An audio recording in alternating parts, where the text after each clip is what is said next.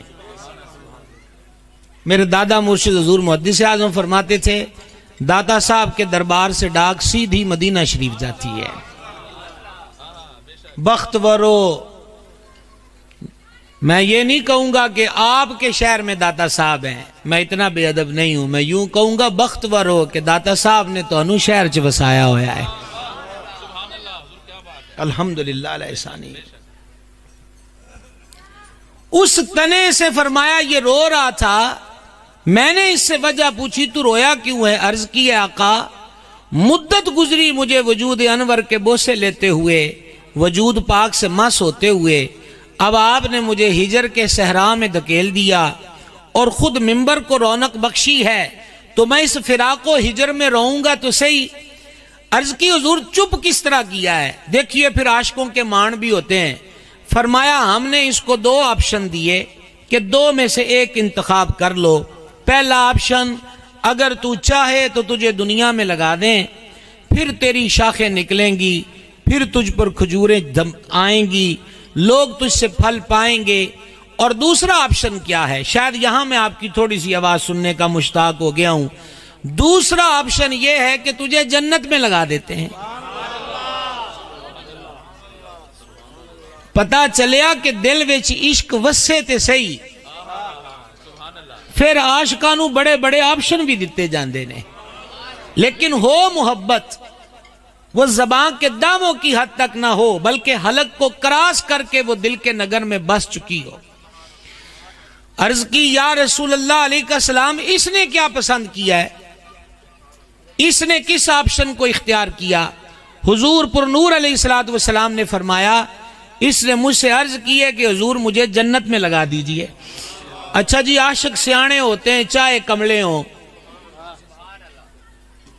عاشق سیانے ہوتے ہیں چاہے کملے ہوں.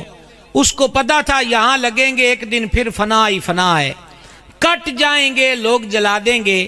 اس نے جنت میں لگنے کو پسند کیا کہ مستقل ٹھکانہ تو وہی ہے نا, سرکار بھی وہاں جلوہ گر ہوں گے, ہم بھی اسی چوکھٹ پر آئیں گے, روزانہ دیدار بھی ہوتا رہے گا. ہاں جی، اور لطف و سرور کو پاتے رہیں گے۔ لیکن یہاں ایک نتیجہ، تقریر فن کے لیے نہیں ہوتی، سمجھنے سمجھانے کے لیے ہوتی، ایک نتیجہ۔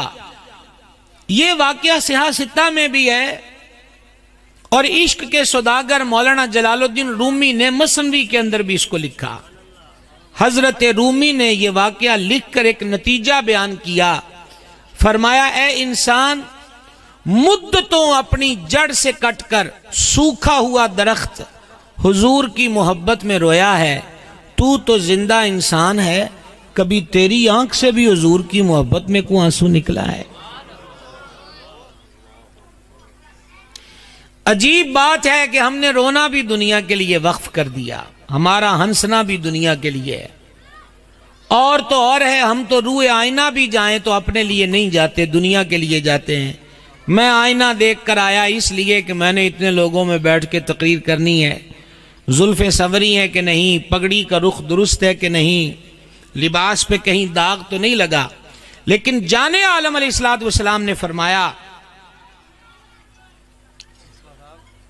اللہ تمہاری شکلوں کو نہیں دیکھتا، اللہ تمہارے کپڑوں کو نہیں دیکھتا، اللہ تمہارے دلوں کو دیکھتا ہے۔ اور یہاں صوفیہ نے ایک کمال کی بات کہی۔ حضرات صوفیہ فرماتے ہیں جس طرف وہ نگاہ رحمت نہیں کرتا اس کو سنوار کے رکھتا ہے، کپڑوں کو سنوار کے رکھا، شکل و شباہت کو سنوار کے رکھا، داغ دھبے آ گئے تو سکن ڈاکٹروں سے رابطے شروع ہو گئے کہ میری صورت ایسی ہو جائے جو آنکھوں میں بھا جائے۔ کہا جس طرف رحمان نظر خاص نہیں کرتا اسے سنوار کے رکھتا ہے، پر جس دل پر وہ نگاہ کرتا ہے وہاں کا گند کیوں نہیں صاف کرتا؟ وہ حسد سے، کینے سے، بغض سے، اناد سے بھرا ہوا ہے، وہ غیروں کے تصورات سے بھرا ہوا ہے۔ پیران پیر دستگیر روشن ضمیر سرکار بغداد حضور غوث پاک رضی اللہ تعالیٰ عنہ فرماتے ہیں اللہ فرشتوں سے زیادہ غیرت والا ہے، کہ حدیث میں آیا جس گھر میں تصویر یا کتا ہو وہاں رحمت کے فرشتے نہیں آتے۔ کہا جہاں تصویر ہو وہاں رحمت کے فرشتوں کی انٹری نہیں ہوتی، تو جو دل غیروں کی تصویروں کا بت کدا بن گیا ہو وہاں اللہ کا نور کیسے بسیرا کر سکتا ہے؟ اور پھر لاہور کی دھرتی کے ایک سپوت نے کہا تھا کہ بیاں میں نکتہ توحید تو آ سکتا ہے، مگر تیرے دماغ میں بت خانہ ہو تو کیا کہیے۔ باب رومی نے کہا کہ دنیا کے لیے رویا ہے، تیری ساری زندگی میں کوئی ایسی شب، کوئی ایسا دن آیا ہو کہ جب تو حضور کو یاد کر کے تنہائی میں بیٹھ کر تیری آنکھ سے اشک بہے ہوں۔ اور باب رومی نے سبق دیا، کہا دیکھ نہیں رہا کہ وہ تنا رویا ہے تو حضور نے اس کو باہوں میں لے لیا ہے، اس کے سر پہ اپنا ہاتھ رکھا ہے۔ ایک تنا روئے، ایک تنا روئے، ایک تنا روئے تو حضور اسے باہوں میں لے لیتے ہیں۔ کہا تیری آنکھ سے بھی کچھ چار اشک بہیں، کریم تو وہی ہے، باہیں بھی وہی ہیں، شفقت بھی وہی ہے، عطا بھی وہی ہے۔ ضرورت کس چیز کی ہے؟ وہی کہ ہم تو مائل با کرم ہیں، کوئی سائل ہی نہیں۔ یہ دوسری کیٹیگری تھی۔ پتھروں میں بھی حضور کی محبت،